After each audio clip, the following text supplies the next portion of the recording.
Okay, so this is my art journal and it's an old storybook for children with a lot of illustration, which I really like working in it.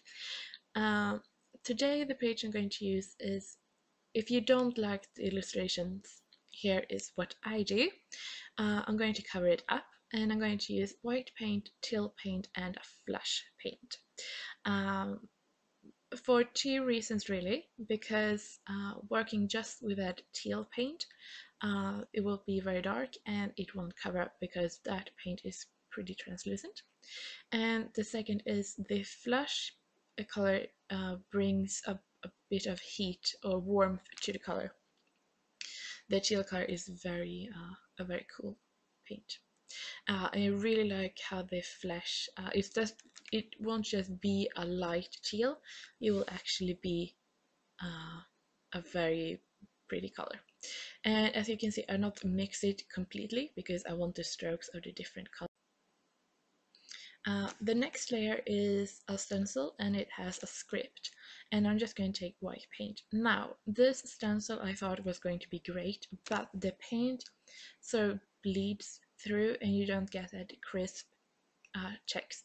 If you use some like texture paste or something, modeling paste or something like that, the text will be much better. But now I use just white paint. But in any case, it doesn't matter if it's perfect or not because all I want is the texture of it. The white will lift the page, and the more layers you have, the more dimension it will have. The next is also going to be a stencil, and it's just going to be the flush, the paint. And this will bring out the flush that I have in the first layer, and also will be, I mean, the colors work so great together. It doesn't compete with it, but it lifts together, and I really like that. And it's such an unexpected color to use with a teal. I would never have thought about it. Well, I mean, I did, but you know.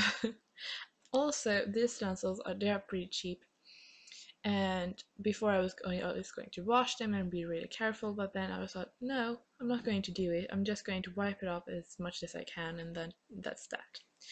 Um, Here I have I was die cutting some snowflakes and I have this paper left.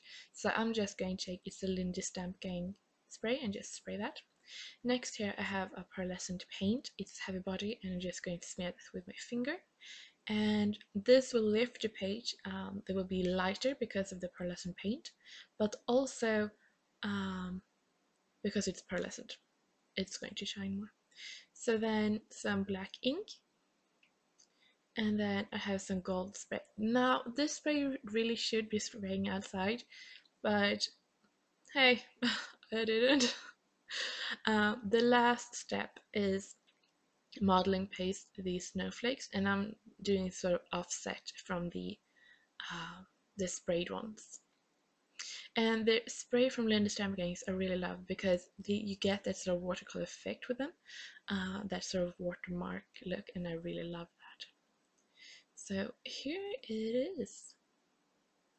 I really love this page. And then you can just continue do what you do, or yeah. So really happy with it. It's so easy to do with just a few steps. The hardest part is waiting for it to dry, really, and play around with different stencil. But so this challenge for me was to use the snowflakes and a different color theme. So I really hope you like it and give it a try, and I hope to see you next time.